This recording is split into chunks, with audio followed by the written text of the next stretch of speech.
Hi, folks. Welcome to Corey and Matt Talk About Schmother. This is going to be our first episode, so it's pretty exciting that you can join us. We finally got some good equipment, and we don't sound like butt anymore. So a little like butt. A little bit. Just enough. Much less butt-like. Yes, just enough. This show was recorded on October 13th, 2013. I am your host, Corey. And my name is Matthew. Excellent.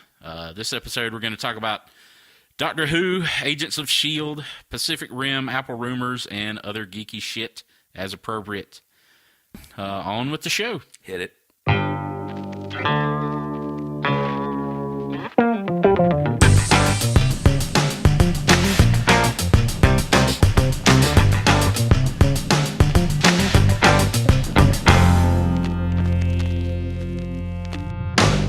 Just start the thing. See, it's going right now.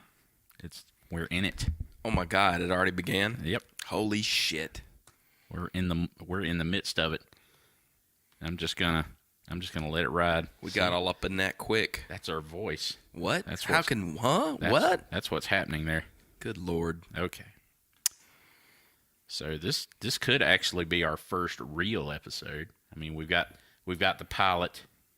And we've got a second I don't know if you call it a second pilot or what that would be, but this could be the first real episode. I agree. It'll be great if they can unearth it in Ethiopia many years later, like the Doctor Who episodes. Future generations to enjoy. Did you hear about those Doctor Who episodes? I heard of them. I haven't read any of the in-depth articles or anything. So what's the story? It went up and down real quick. They really? Yeah. Some of the earliest Doctor Who episodes with oh my God, what are the first two guys? It was Patrick Troughton and then the guy before that, Hartnell, I think. Anyway, a lot of those were just gone because the BBC cleared out all their shit and they tossed them, recorded over the tapes, thrown into a fire. I don't know what happened to them. So a lot of those from those early seasons were just gone forever, and so Doctor Who aficionados the world over keep looking for them in various places because the way it worked back in the olden days, apparently, the BBC would copy the tape if you wanted to show Doctor Who in your locality. They would actually physically copy the tape and send it to you. Okay. So they scour the world, and one will pop up every now and then. Yeah. And they thought they had found a huge treasure trove of them in a BBC affiliate in Ethiopia. At like so that wasn't even a guy. No, it's not like at a flea market. Wow. It turns out to have been a scam, sadly. So what went up on iTunes? What's that? I'm sorry. I saw some article that said they were posted on iTunes like right after that. Yeah, no, prior to this, there were two that were legitimately found somewhere. I don't remember where those I don't know where they came from. I don't know who found them. But there were two ancient archival recordings, like something that someone at a local TV station had basically recorded while it was being broadcast. Oh, okay. I believe is the situation, and they did find two that were heretofore thought lost, but the Ethiopian treasure trove turned out to be a hoax.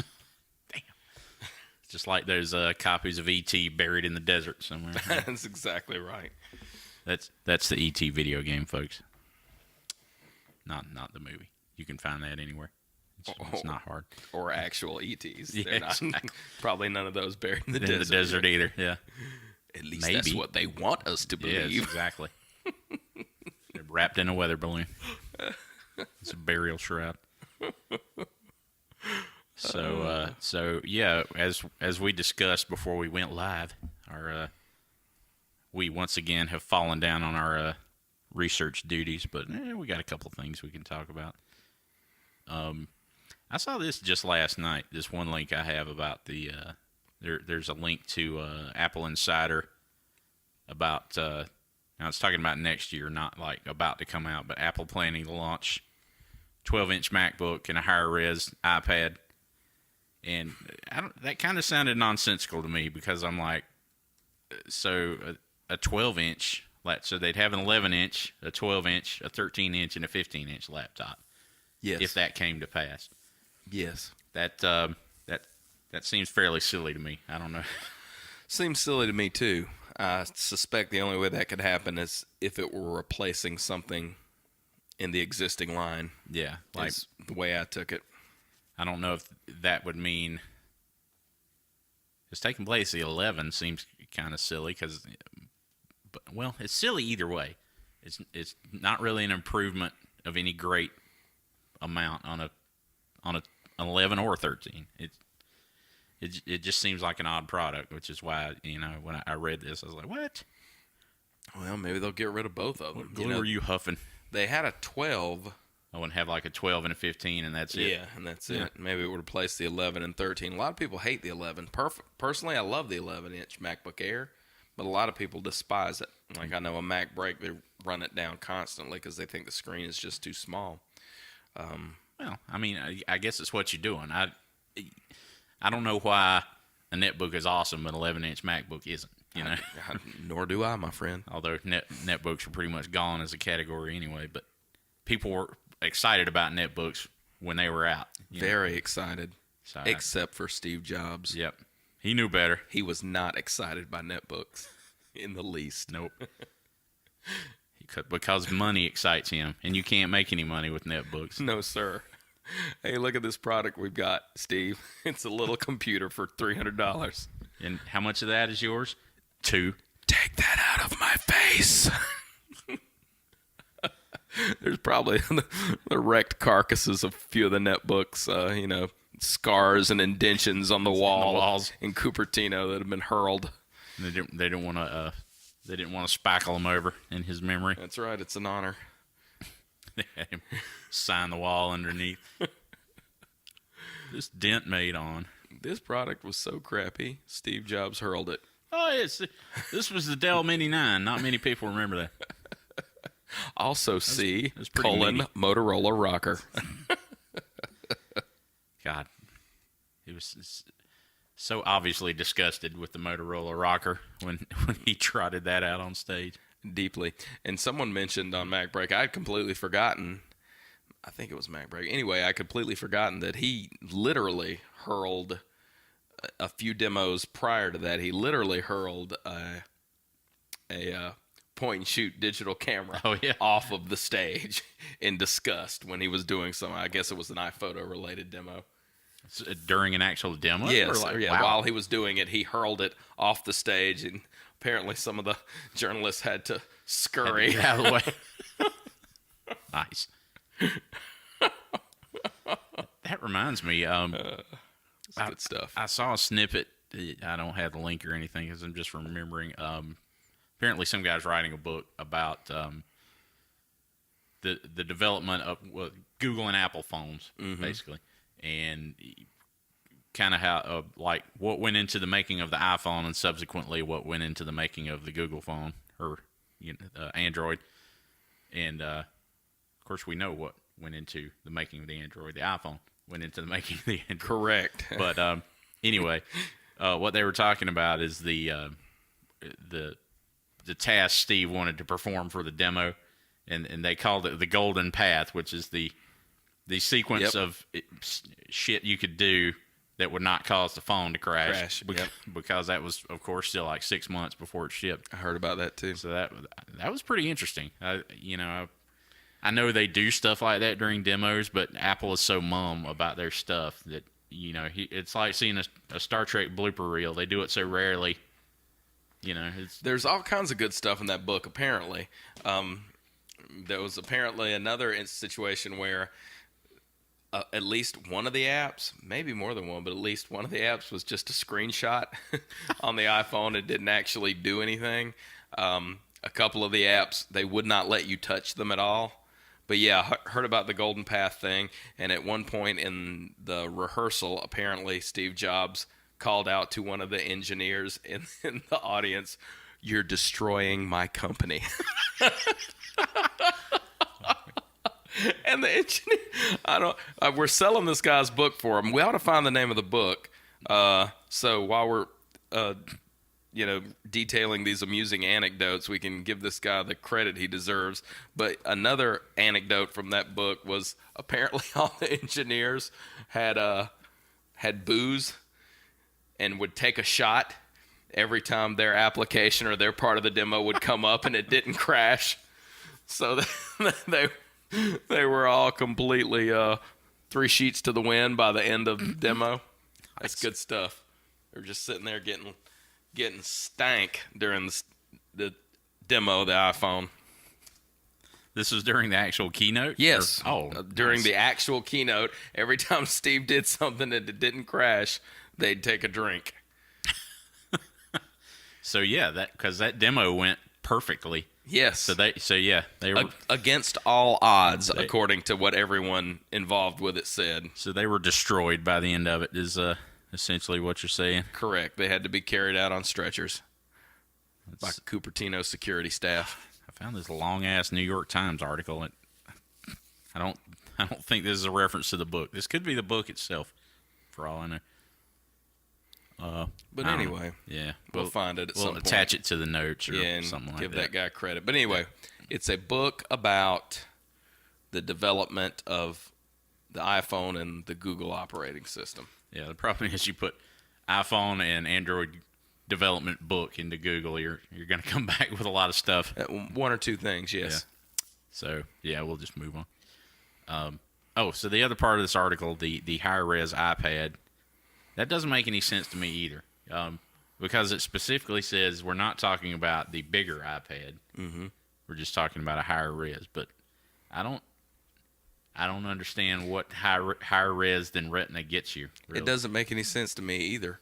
But what's happening is, although Apple is slower to do it than virtually any other company, I think eventually even Apple has to defer to some of the marketing gimmicks that go on. Right. And you've got all kinds of Android tablets with ridiculous high resolutions now beyond Retina that get you absolutely nothing.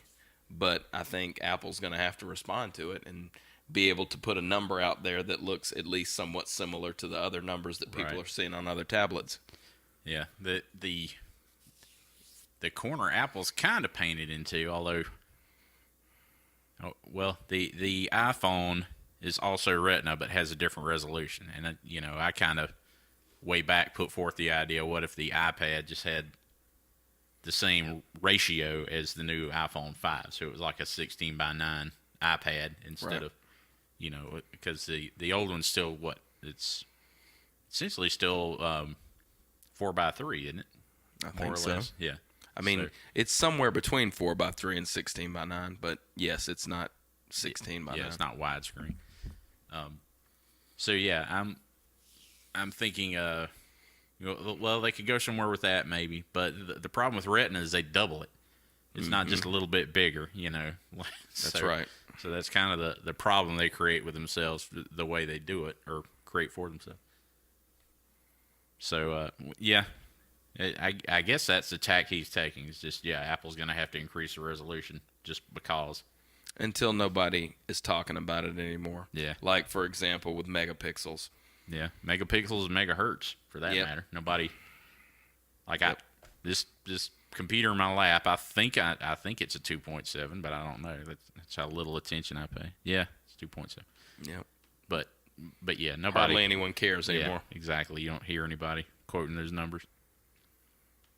And for the record, they were typically irrelevant, but it's people stopped quoting them because they were meaningless, but they were meaningless long before people stopped quoting them. Right.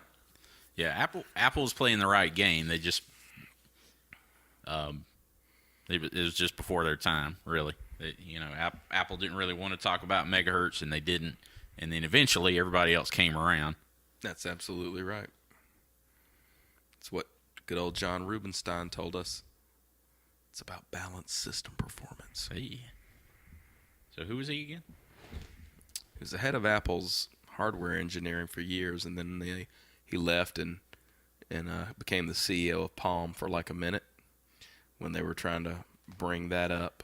I think he was appointed CEO of Palm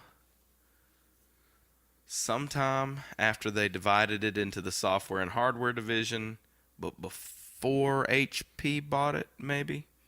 or slightly. He may have been CEO slightly after, but yeah, that's when they developed that card-based Palm OS. Oh, okay. Yeah, he headed up that, which was apparently a very nice operating system, and a lot of people liked it. But that was WebOS, right? Well, there you go. Yeah, WebOS. Yeah. He was basically behind that, but Palm was swirling too far down the porcelain for it to matter. Yeah, which is kind of a shame. Yeah, I thought outside of an iPhone, WebOS was pretty hot looking for sure. Android, I still don't think is as pretty as WebOS was. Now, granted, I never got my hands on WebOS. I just saw videos of it and stuff like that. Yeah, me too. I've heard that the sort of card-based application manager that Apple uses under iOS 7 is a lot of the thinking came from WebOS. Yeah, that would make sense. So what else we got? Well, the next thing on the topic list is the Shield television show. Well, I was mainly seeing if we had any Apple segues to make. We've got the iPhone 5 touchscreen. Yeah. Well, I don't know. Well, I put that in here. I don't know if there's much to say about it. It's just basically a link to a Daring Fireball article, and he's talking about basically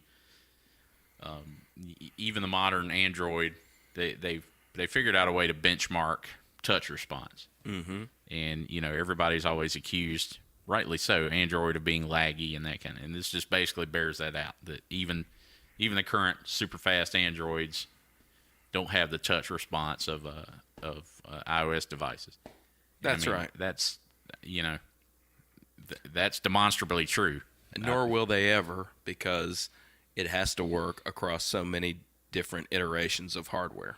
So even the original iPhone, which by today's standards is something of a dinosaur. Oh yeah, frankly, the scrolling and the reaction of the apps and everything is a good deal more smooth than all but the very best Android devices. Right. Simply because it's optimized to run on a very few sets of hardware specifications. Yeah, I think that makes more of a difference than it's one of those things. I don't think the iPhone gets any credit because people don't notice it because it works that well. When you go to touch something on an iPhone, it just happens. There's no did that happen? Do I need to tap it again? Or if Yep. you do, like one exception I will make to that is just app makers who don't show it well because they don't have the button react properly when you hit I'm in the school that if you put your finger on it, something should happen to let you know you're touching it, and then when you lift your finger, something should happen again to let you know you've lifted your finger. Some sort of state change. I agree. And a lot of apps don't do that. That's right. Like you hit it and it happens, but you're like, It's very frustrating when you're using an app that behaves that way, because especially if you're doing something that if you're initiating a task that's going to take a second, say you're tapping a button that refreshes your podcast list, right, or whatever, you need to have some kind of feedback to know that you've done that. Yeah. Because there's going to be a natural lag after it anyway. Yeah. But you're exactly right. Some app makers don't do that. Yeah. Show me a spinner or a progress bar or something like that. Yep. To signal. And I've had an Android tablet for I don't know, not quite 2 months now, so I've had some time to play with it, and however bad these outlier Apple apps are, there's way more with that problem in the Android store. That's what I found to be true when I was using I had one of the first generation Fires, one of the first color Kindle Fire. I guess all the Fires have been color. Yeah, they're they're black and white models, not branded as the Fire. Right. Okay, but yeah, I had the first generation Fire, and I liked it well enough, but yeah, it had the same problem. Yeah, and it's one of those like overall it's fine, but there's a lot of that fit and finish kind of stuff that which is That's always the argument you get into, and really it's subjective, so you can't ever settle it. But a lot of people, claim that doesn't matter to them. But that's, I think, where Apple gets it done is in that margin. The fit and finish and having the responsive design, et cetera, et cetera. Oh, absolutely. And I don't argue with folks who don't value that stuff. If you don't, then you just don't. Yeah, if it's you don't okay. care, you don't care. Yeah. But when someone's comparing to me, say a Dell laptop or any type of non-Apple device with an Apple device, you've got to say, okay, well, does a unibody aluminum case matter to you? And if it doesn't, then yeah, that may be, that may be a reason that you don't consider an Apple product, or it's not at the top of your list. But there is what I don't accept is when people say there's no value in that. There's no reason for me to pay any more for a unibody aluminum case. Right. Well, there is to me. If there's not to you, that's fine. Yeah. Well, yeah. I mean, it's kind of the, if I can accept that you do not value those things, you should be able to accept that I do value them. Right. Instead, you get the argument of like, sometimes as if, oh no, there's just no difference.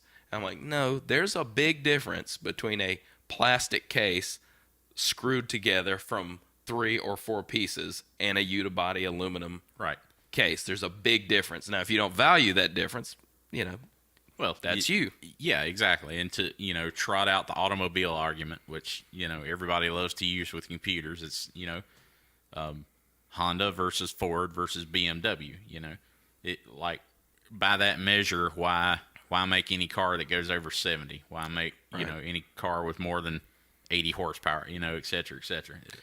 And there's going to be a lot more rickety, creaky pieces on your Ford than there are going to be on a BMW. And that's okay. Maybe a few rickety, creaking plastic pieces do not matter to you. Yeah. And that's fine too.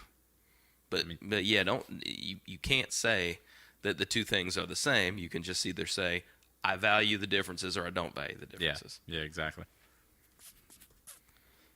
Let's see. So yeah, back to Shield. I think we've plumbed the Apple depths for this podcast. So yeah, we spent the entire dinner last night, like 4 guys and one innocent bystander. Poor bastard had no idea what was going on. Talking about the Shield TV show and Marvel movies in general, and yeah, I think the overall assessment we came up with is pretty bland. Mm-hmm. Yes, sir, it's bland. Thus far, I mean, we've had 3 episodes now, is that right? Yeah. The one coming up Tuesday will be 4. I was not a follower of Buffy the Vampire Slayer, but I was a follower of Firefly, and I watched a little bit of Angel. So, as I said last night, I like most of what Joss Whedon's done in movies and TV shows, so I'm certainly going to give this show the benefit of the doubt, but it's slow out of the gate. Yeah. And I'm not really sure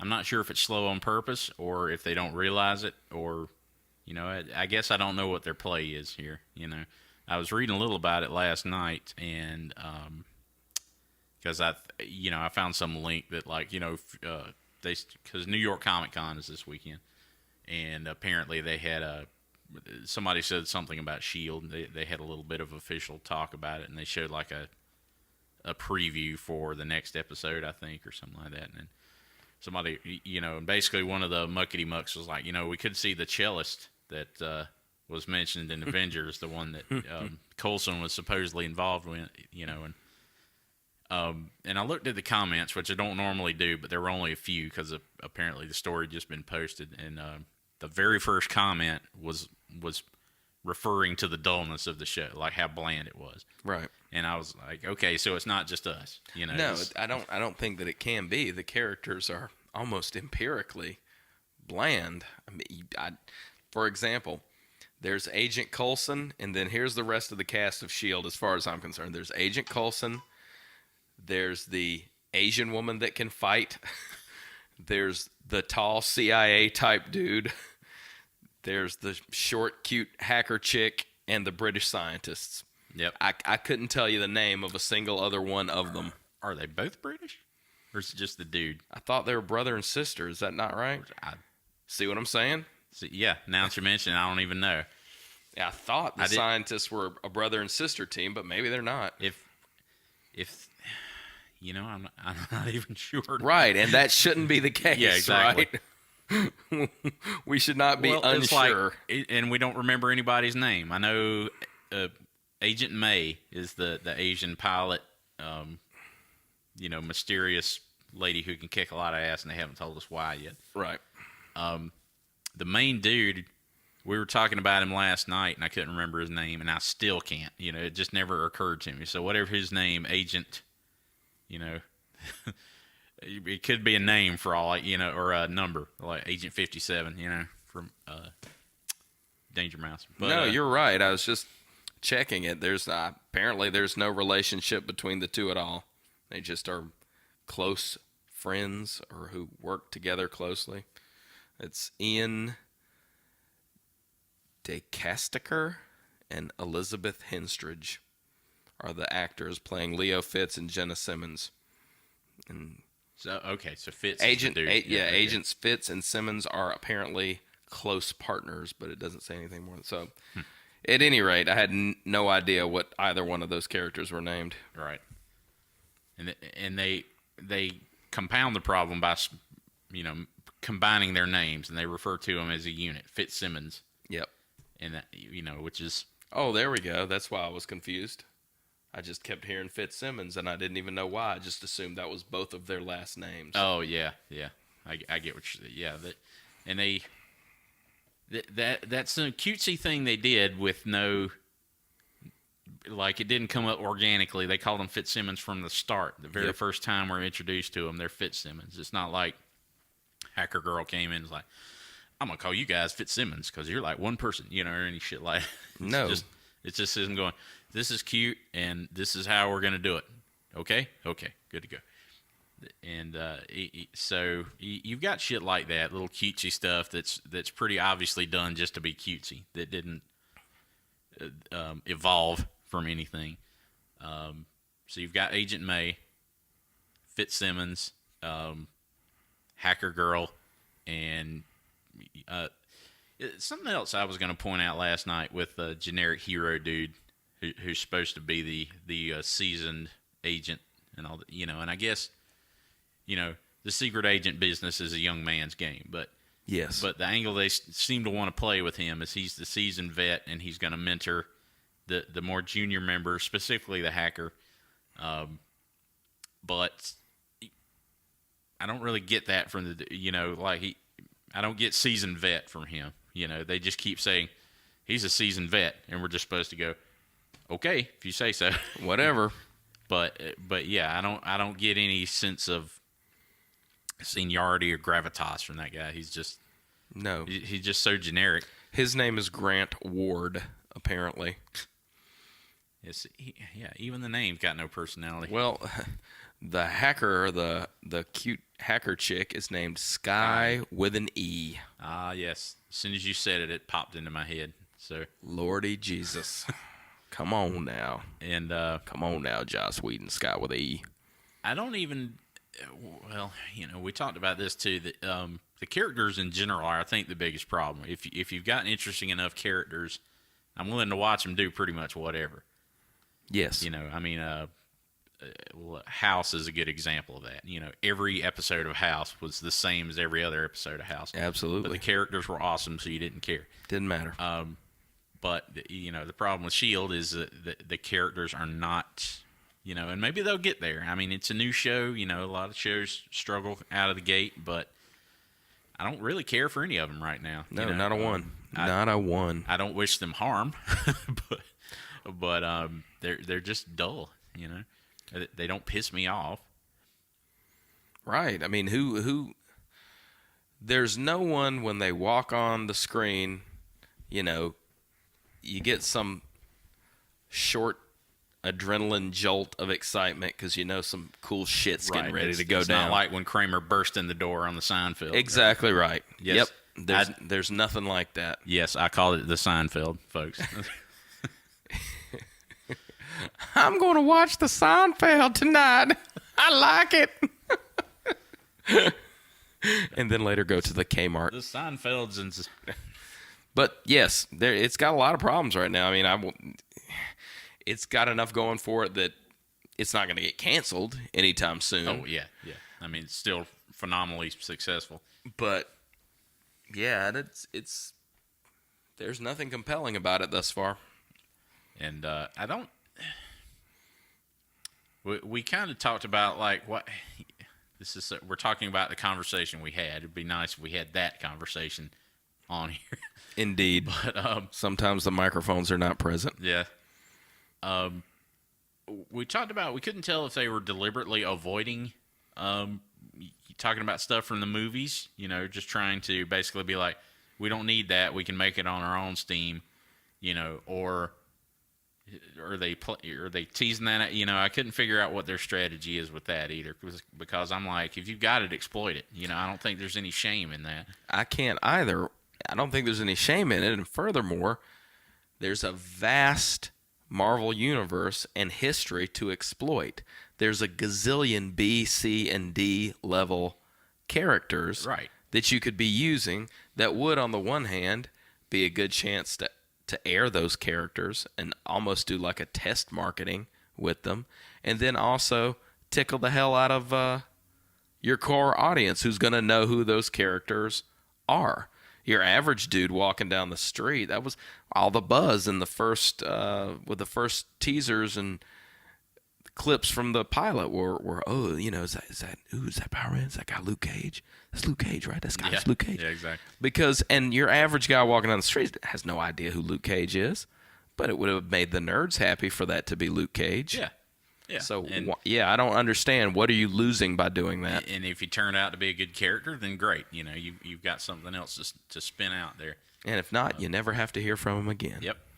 And they even did it that way that you can tell the episode is expressly designed that way, because he got shot with a dart, and then they wheeled him out in a gurney, and you've never heard what happened after that. You don't know if he got cured or if they just knocked him out, or, so they certainly set the stage for him to reappear at some random moment, or probably during sweeps. Yeah, no doubt. I think that's the other question. And obviously there's tons of speculation about this. How much of specific movie stuff are we going to see? Like they mention Stark a lot, which makes sense. He's an easy one to slip in, and he's the most successful movie series. Haven't heard a ton about any of Thor's universe. There've been a few references here and there. And that's the other funny thing, when they refer to specific characters, like they're always like that guy with the hammer, or I don't know why they don't call him by the name. It's almost like another movie referring to to your movie. That, why are you being vague about it? Disney, you own all that stuff. Yeah, exactly. You paid a lot of money for it. I could understand if they said something like, "There's this kid in New York who can stick to walls. I don't know what's going on." That makes sense because that's a Sony property. Sony owns that chunk. Absolutely. But you can go ever since Thor showed up. Now, granted, I'm kind of borrowing that from Iron Man 3, because Killian has that line where ever since the guy with the hammer fell out of the sky. And I can't remember the specific lines, but they've said a couple things essentially like that in S.H.I.E.L.D. And I'm like, just call it what it is. You don't have to be coy about it. Probably most of these people have seen the movies, or will. That's right. And if your intended audience doesn't know who Thor is, they're certainly not going to know who the man with the hammer who fell out of the sky was. So, I don't see what it gets you. Yeah, I don't know. It's like I said, it's one of those deliberate things they do that I'm like, this feels like they're trying to be clever, but it's too obviously them trying to be clever. Mm-hmm. I completely agree. I feel like the show's a little insular as well. Like they're basically flying around on their plane. Their CGI cargo jet, whatever it is. just going place to place, and we never get any sense of not only the world as a whole, but just the larger S.H.I.E.L.D. organization. Because, S.H.I.E.L.D. is of course a multinational, global entity, and right. Has their agents and agents everywhere, fingers in every pie, et cetera, et cetera. But we don't get any sense of that. They're dealing with a lot of shit that seems fairly important, and yet the larger S.H.I.E.L.D. organization has very little to do with it. And we haven't really been given an idea of, is this just how S.H.I.E.L.D. operates? Are there tens or dozens of these planes with similar teams flying around? Is this a special team? I assume they're special because they're directly under Coulson, who's right. directly under Fury, and Fury is the top. It's like Fury, and then the next two down are what's her name? Kobe Smulders, or Maria Hill, right, and Coulson, and then everybody else. Well, as far as we can tell, right? Because we know, as you say, we know so little of the hierarchy. Yes, I agree with you, and I thought about that as well. I mean, the show is called Marvel's Agents of S.H.I.E.L.D., but it's really just Agent Coulson and 5 other people, and some kids he found somewhere. Yeah, it's really more like Scooby-Doo than an agent, because the scope is extremely narrow. And I guess they just called it Agents of S.H.I.E.L.D. because that made the most sense because of Agent Coulson's relationship. But yeah, what's Kobe Smulders doing that she can't show up every now and then? There's they've got helicarrier footage in the vault. Yeah, well, but you're right. It's focused almost exclusively, and maybe they're just it's a slow rollout. Yeah, you're going to see that stuff later. Yeah, I mean, I can certainly see where Disney has all the money, but that doesn't mean they're willing to spend it all. Right. And I can see them at the beginning of this show going, "We don't know if this is going to be a hit. This is a budget we're giving you. If it picks up, then we'll see." And of course, now it has picked up, and it's usually successful. So I wonder what sort of change we might see. But, even so, still, like some of the points you were making was, they're flying around in a CGI plane. It's just, a CGI plane costs the same amount of money as a CGI helicarrier. There's... Yep. If you're going to use a computer to render something, but it's either way. And I wonder stuff like, are they going, will they, and now we're just getting into speculating where the show might go, but, as we know in the comics, there, God knows how many carriers around. It's essentially like America's actual carrier fleet. Force, yes. There are multiples. There's probably a dozen of them. Yeah, exactly. So are we going to see multiples at some point, or at least have them mentioned? And at least do that. If you're not going to show me anything, at least talk about S.H.I.E.L.D. as a whole, and give me a sense of the broader world. From a budget point of view and a TV special effects point of view, I understand their limitations and why they can't, it can't look like the Avengers every week. Sure, I'm not expecting that, but no. but you can get a good percentage of the way there on the budget they're going to have. And I just don't want them to.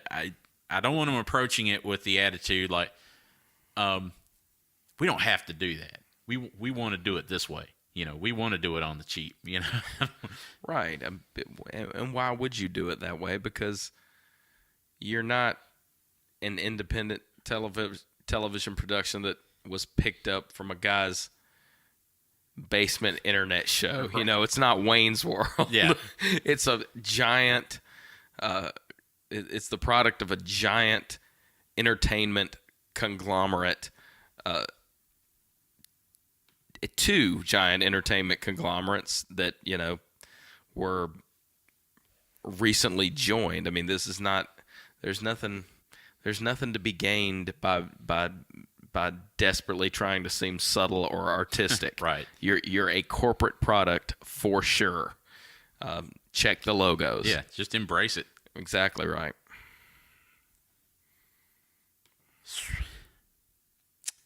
Yeah, I don't know if I have much left to say about it. I think we covered it. Yeah, that's S.H.I.E.L.D. I'll keep watching it. Yeah, I certainly will, because, I mean, kind of where I'm going for my entertainment at this point is, I'm just looking for Marvel Easter eggs, I'm like... And I'm not going... This is a whole other topic, so I'm just going to... Yeah, there's not a lot else out right now, frankly. Yeah. This is not a high water point for genre fiction. No. To be perfectly honest with you. No, not on TV. No. And the stuff that is out there is very, very lean on the bone. There's just not much to talk about.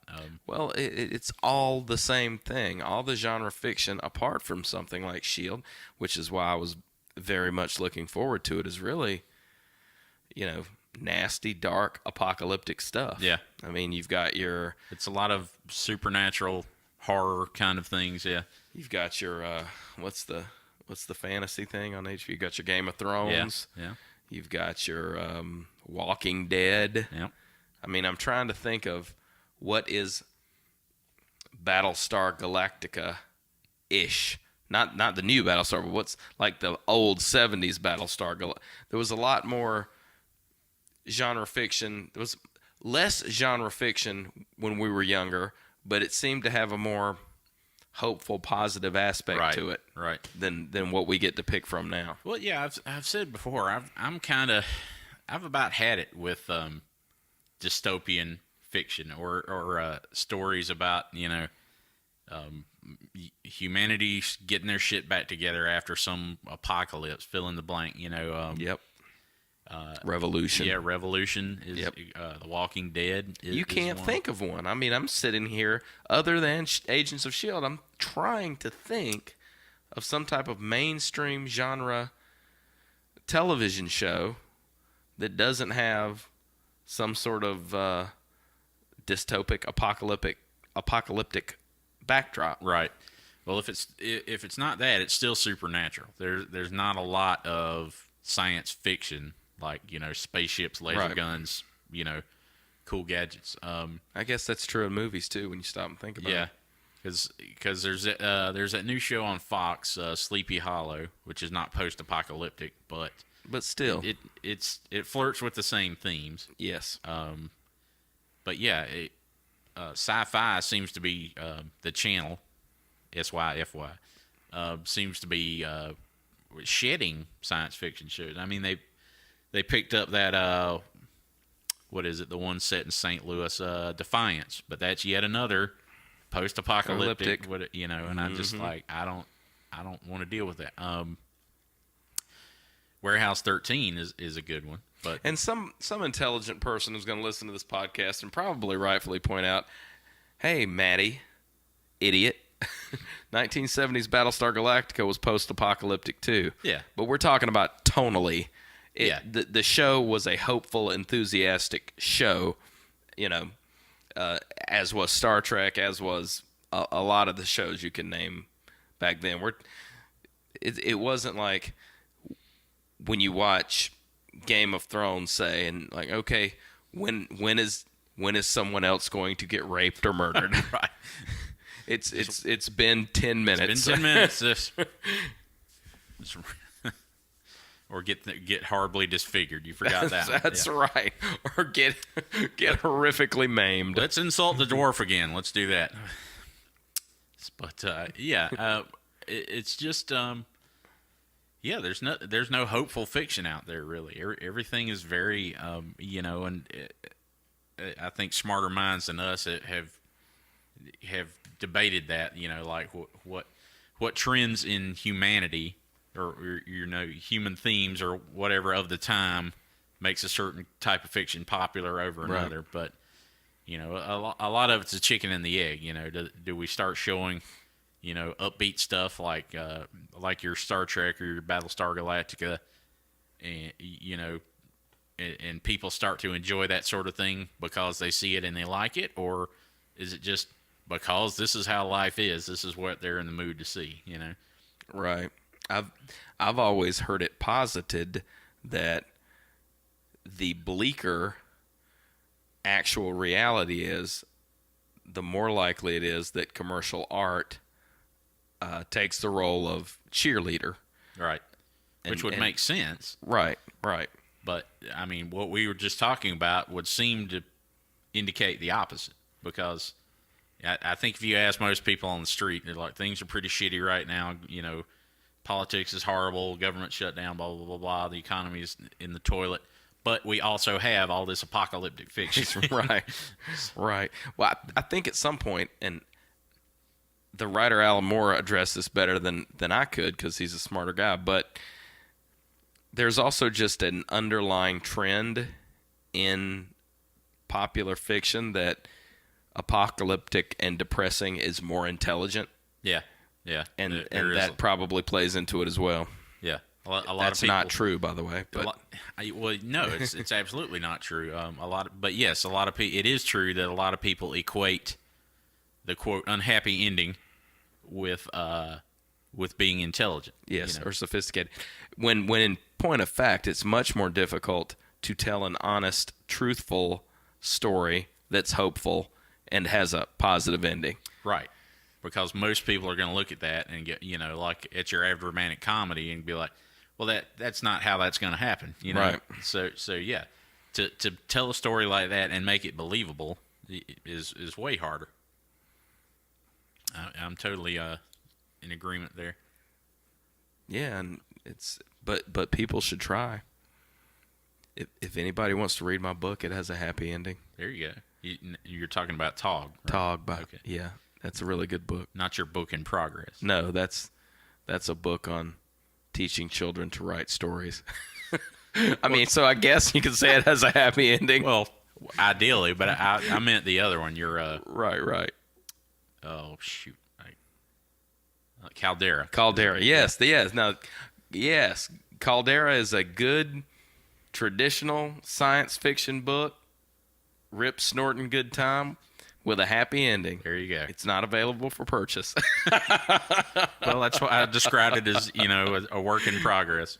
But yes, exactly. Well, when we strike it rich with our podcast, to which millions of folks are listening, that'll free up some time you can work on. Sit around. Exactly.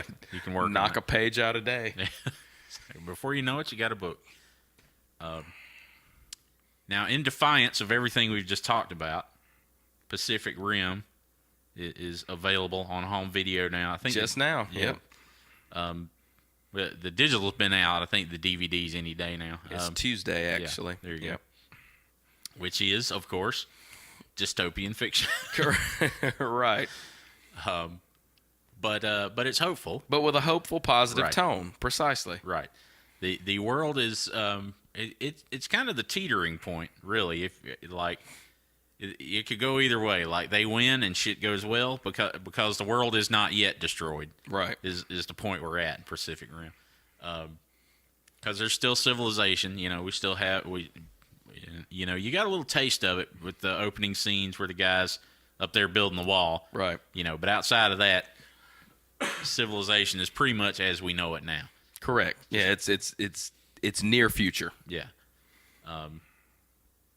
This is a whole nother thing, but a lot of the problems I have with the near future concepts are that the future is too near for the kind of shit they're trotting out. Because I think the movie opens like the first kaiju attack is like 2013 or something. Right. Well, they do that a lot. You're exactly right. Like we couldn't put together no Jaeger program in not happen. 7 years. We'd have to blow those bad boys up with stealth bombers. Right. We got no Jaegers to throw at them. And the conceit is that, well, the combined will of humanity came together and suddenly cold fusion was possible. Right. I mean, because that really is the mindset of a lot of people is that, I know personally lots of people who think, oh, well, it's just greed or bureaucratic indifference or that's the only reason that computers are not $1. Right. I'm like, no, there's some scientific reality involved in that as well. The world can't get along, therefore we can't have nice things. Right. Exactly. but yeah, but yes, an upbeat movie, largely a cartoon in a lot of respects, but yeah, I loved it. We talked about that in our pilot podcast, which is also available. Me too. And I also love Pacific Rim.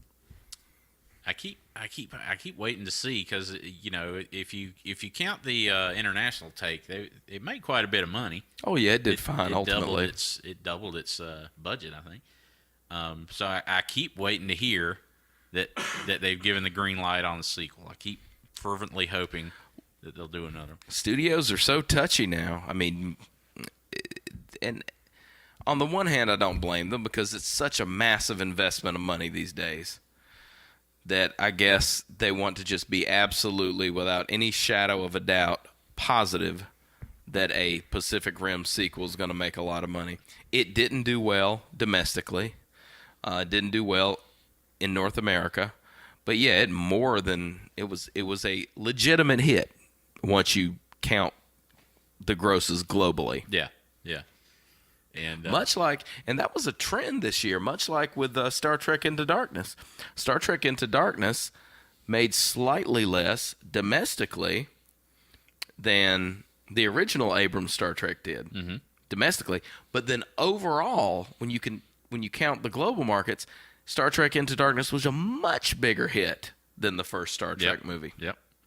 So I remember us don't know what that trend means. having the discussion, like, just, I don't know, a week or two after it came out, that it hadn't really picked up steam, and we're like, wow, this might be the first Trek in a while to take a dip, Right? But yeah, it ended up not working out that way. No, not a bit. In fact, once all was said and done, even accounting for inflation, Into Darkness ended up being the biggest Star Trek movie of all time. Yep. Because of overseas markets. See, they love America. They hate us, but they love us. They do. They do love us. They want to not love us, but they can't help it. Because we're so awesome. Fucking adorable. That's why.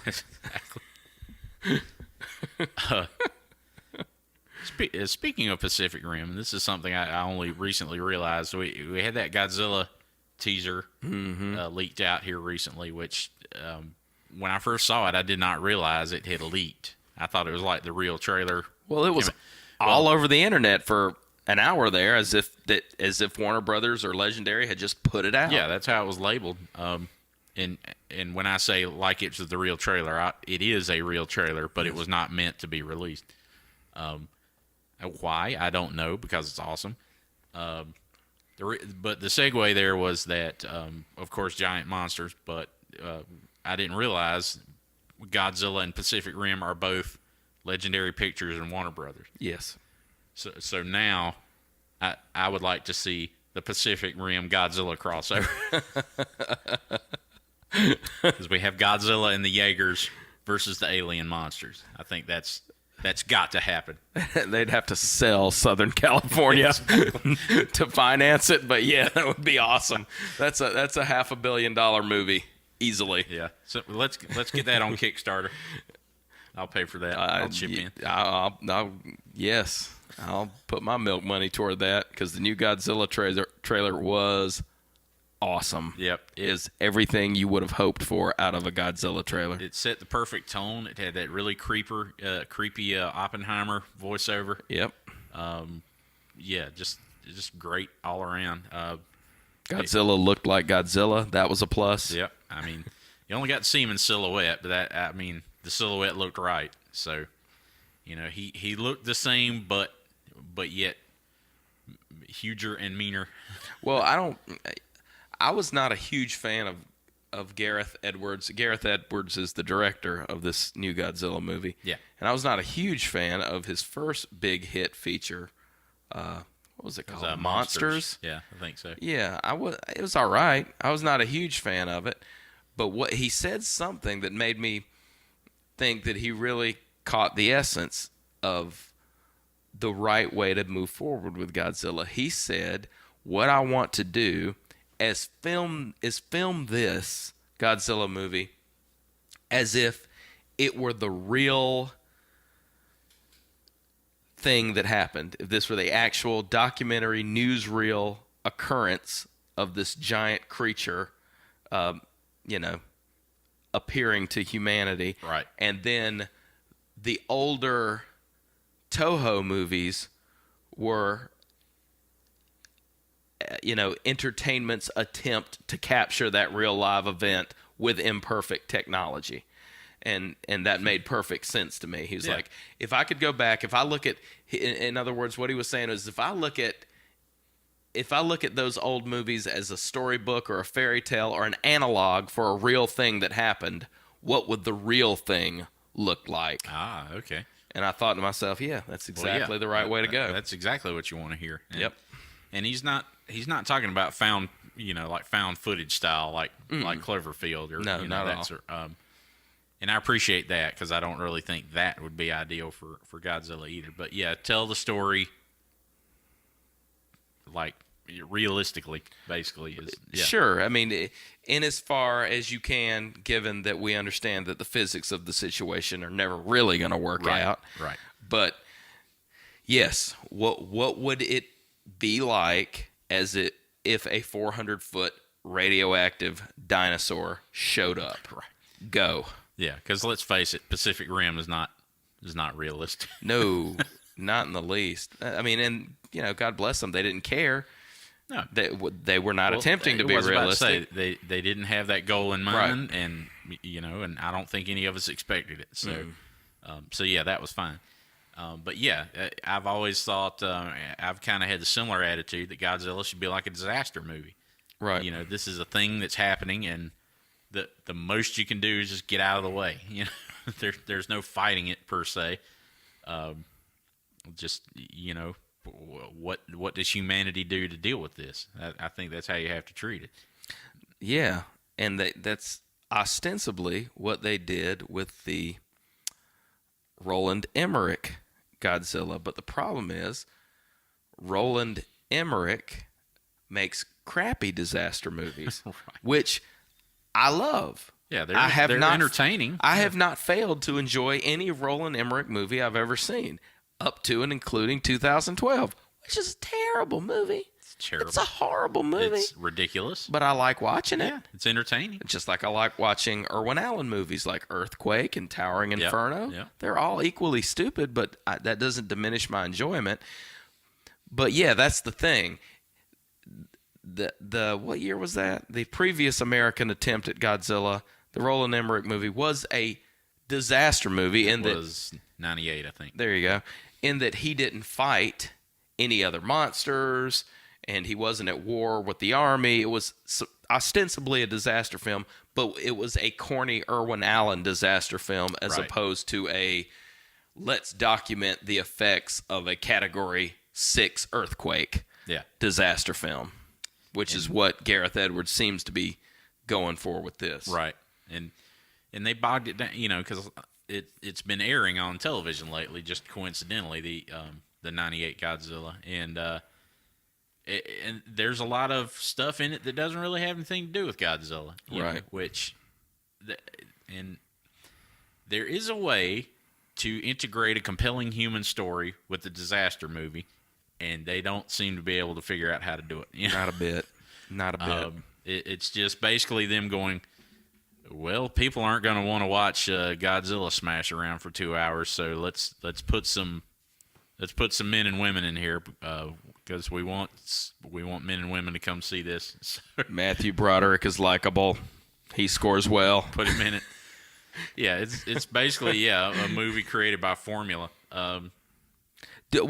One thing I will say, just as an aside, in defense of the 98 Godzilla, and I will say this, obviously the Godzilla design in that movie was horrible. I don't know of anybody that liked it. Yeah. But there's a lot of revisionist history going on by our dear friends in Japan, Toho Studios, because apparently they're more involved in this new version of Godzilla than they were in that one. Okay. But I remember at the time very clearly Toho executives coming out praising the new Godzilla design, talking about how great it was, and one of them specifically said, yes, if we had if we'd had this type of technology when we were making the first Godzilla movies, I think this is exactly what Godzilla would have looked like. So I've heard a few, because I'm subsequent to the 98 Godzilla movies, not just in fan realms, but within the Godzilla movies that Toho themselves produced after that fact, there was a lot of dumping on the American Godzilla and calling him Gino, Godzilla in name only, and then in Godzilla Final Wars he was dispatched in a humiliating fashion. Yeah, in like a 10-second scene. Precisely. But, so, and I heard a lot of fans get excited about Toho's involvement, and that's all well and good, but I did want to make the point to clear the air historically that the Toho guys had also signed off on that version of Godzilla 2 and had thrown their full support behind that as well, because the Toho guys, Mr. Thomas, are going to throw their full support in whichever direction the check came from. I was about to say, they like money. Exactly. Who doesn't, Because, they wanted to do well, because if it did well, they did well. So, why... I don't blame them. I don't either. But no one should take it as any special, hallmark or important factor that they have also signed on to this version of Godzilla. This is not George Lucas with his signet ring, right? Putting his wax seal on the project. Yeah, I see how well that worked too, for that matter. Yeah, exactly. It's actually a very similar parallel. Yeah, come to think of it. It means nothing, is what we're saying. Yes, exactly. Pay no attention. What the hell is that? I don't know. She's attractive, though. I don't know. We're sorry. This is completely off topic. The TV's on in the room, and some sort of extraordinarily hot woman just appeared. Good for her. Yeah. Hey, she's not wearing a bra, and incidentally, today is International No Bra Day in support of Coleman? Women's breast cancer. Exactly. Yeah. So boom, there you go. It's all connected. I did not know that. Maybe that's why they're showing this movie. So give and give generously, folks, is what we're saying. If you're a woman, you're not supposed to have a bra on today. Shame on you. Don't you care about your fellow women? She's probably not wearing one either. Yeah. I mean, anyway. Yeah. Back on topic. Yep. Sorry, boobs. You know how that goes. I promise you, it's a normal movie. It's not pornography. Nope. I think this is Yes Man with Jim Carrey is in it. Yeah. So, So that bastard. Bless his heart. Well, let's see. We're at an hour. Did we want to talk about the Galaxy gear? Probably the less said. The less said, the better. I find nothing about it. To quote JFK, I find nothing about it that is appealing, and yet, on the other hand, much that is loathsome. Yeah, I mean, well, maybe say a little bit. There's been a lot of, is it ripping off the original iPhone commercial? Are they knowingly ripping it off, saying, yes, we're riffing on the original iPhone commercial, or is it a straight rip off? Who knows? But it, either way, I don't think it comes off well for them. But no, not when so many of your products are a direct rip off of Apple products. Right. It would be easier to make the riffing claim if you hadn't concluded a court case, right, in which you were found guilty of doing just that. Yeah, and I don't know what attitude to take about it. Because on the one hand, I'm like, okay, if your corporate strategy, if your business plan is to see what consumer products are popular and copy them as closely as you can legally, sometimes not so much, and profit, then, if that's what you do and you do it well, I don't know that I can criticize you unless you try to come out and say, no, that's not what we do at all. I don't know what you're talking about. Absolutely. I could not be in any more complete and utter simpatico total agreement with you, sir. If you're corporate hell, I would say it. I'd be like, look, Apple makes great stuff, and what we want to do is try to make our stuff that, is as good as their stuff and maybe a little cheaper, and that's going to be what we do. I don't understand why you wouldn't say that, but so many companies, starting with Microsoft, insist that their strategy has nothing to do with Apple. Right. And absolutely or any competition at all. And they sort of scoff, and they cover their mouth with their hands, and they're aghast that you would even make this claim. I'm offended that you would suggest such a thing. Yeah, well, and the reason I said with other companies is, I mean, look at Bing. That's obviously a ripoff of Google. Why not just say, of course, we're going to look at the market and attempt to do something similar to what the market has shown that they want. Right. That's all you have to say. Just don't treat us like fools is all I'm saying. We all know what's going on here. Let's just be adults and be like, okay, we know the deal. Yes, that's just it. Do that. As far as the commercial itself, the criticism I made last night when we were discussing it is one I haven't heard leveled yet, but that it shows, just like the iPhone did, famous scenes throughout history where people are talking into wrist communicators. Right. But the thing is that's showing the an old idea of what people thought the future was going to be like. Correct. And the reason you don't really see that in movies anymore is they decided that's not practical. That wrist communicators are not the way people are going to go anymore. No. I was thinking what was the newest clip they showed? Was it like Babylon 5 maybe? I'm trying to think if I saw anything newer than that. I didn't recognize a lot of the clips, so I mean, a lot of it was like Dick Tracy, like 60s. There were 2 Dick Tracy clips, in fact, which is the obvious one. I'll give them that. But yeah, that I want to say there were there's at least one from Get Smart, and maybe a couple others. But yeah, one from Star Trek: The Motion Picture. Yeah, was the most disappointing to me. But even Star Trek: The Motion Picture. I mean, you look at current Star Trek; they don't do that. That was like a one movie aberration, and they decided, let's not do that. They didn't even do it at other places in that movie. Yeah, exactly. So it's, and I feel compelled to point out in Babylon 5, it wasn't actually on their wrist; it was glued to the back of their hand. But jerks, splitting hairs. I know. But they run that clip by fast, like they don't expect you to catch it. But yeah, I think the market's going to agree that people don't want to talk into their wrist, really.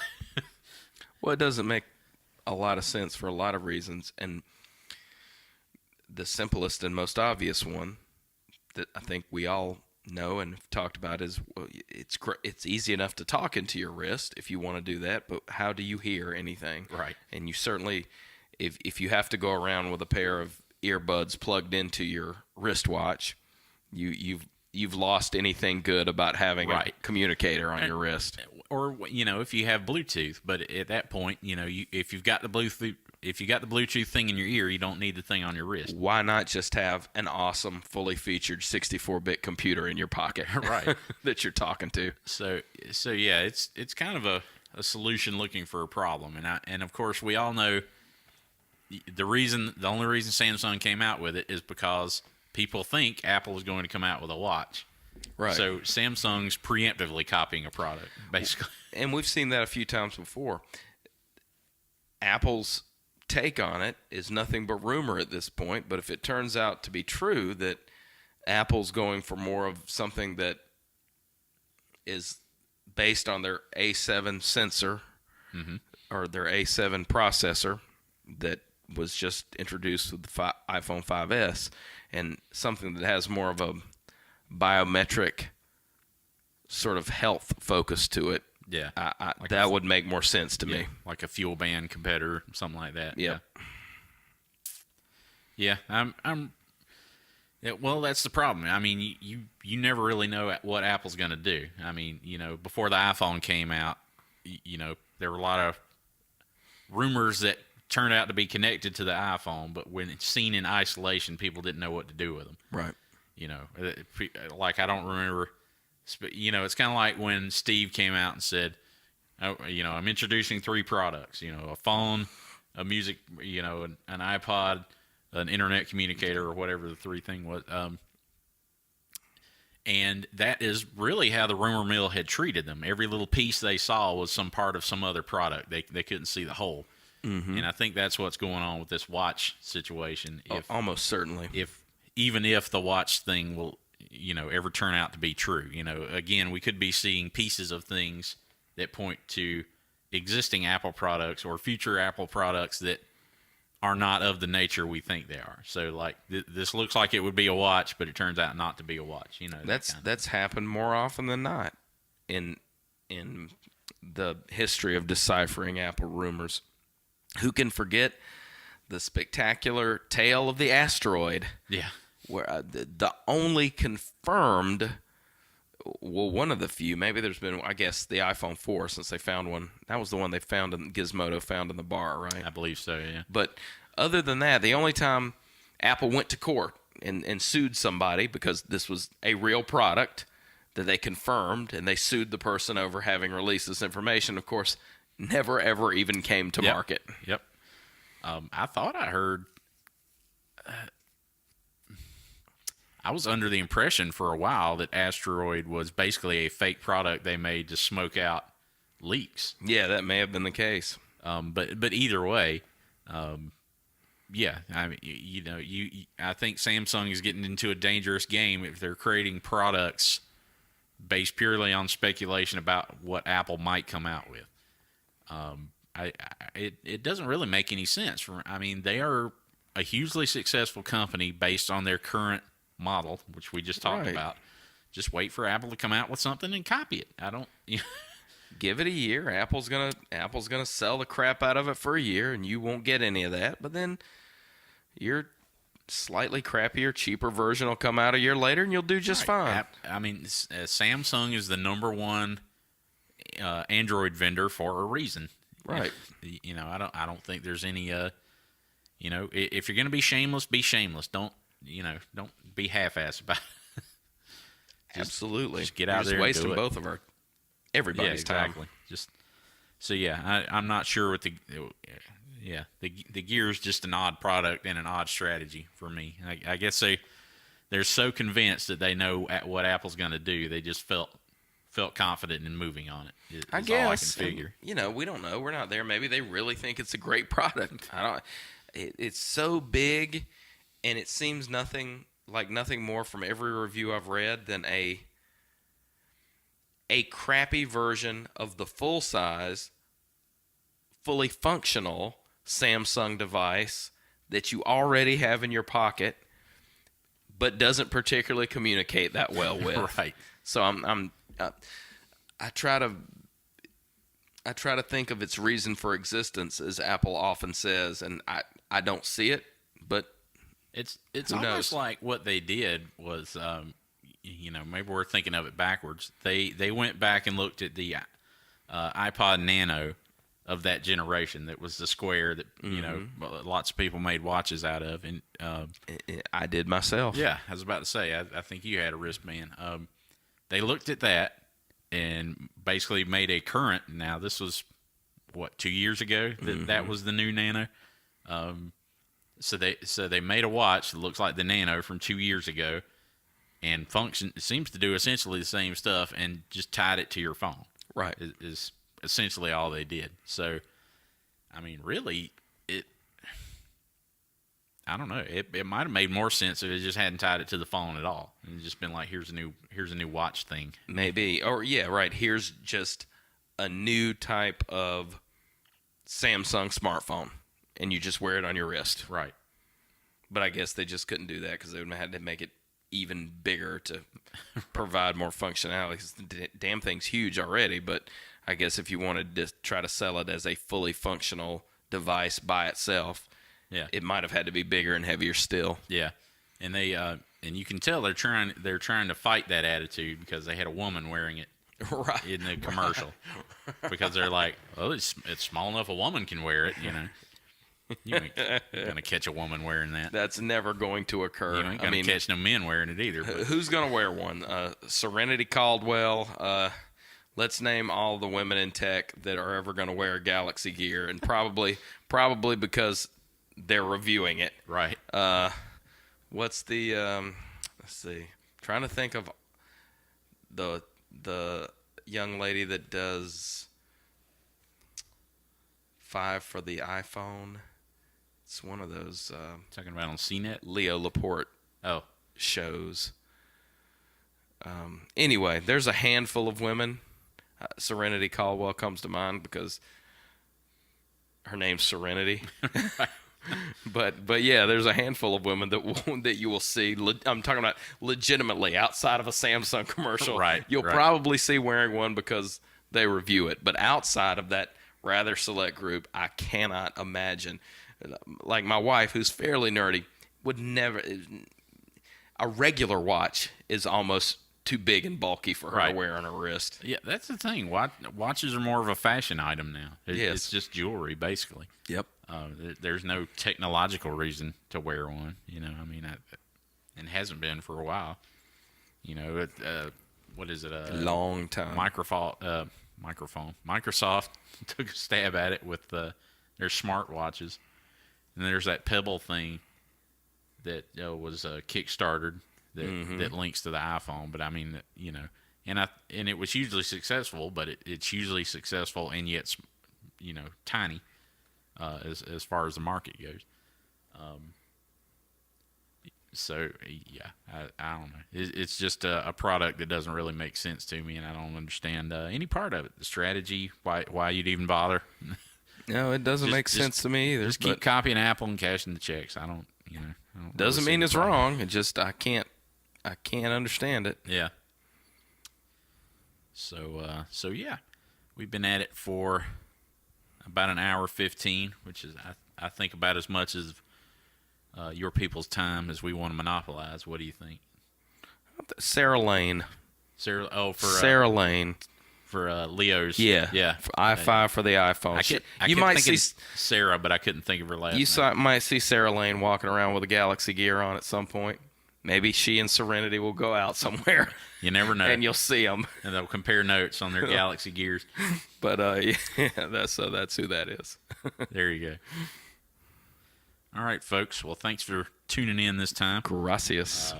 I know we've got the NC Comiccon and the ComiQuest Film Festival coming up in a few weeks here.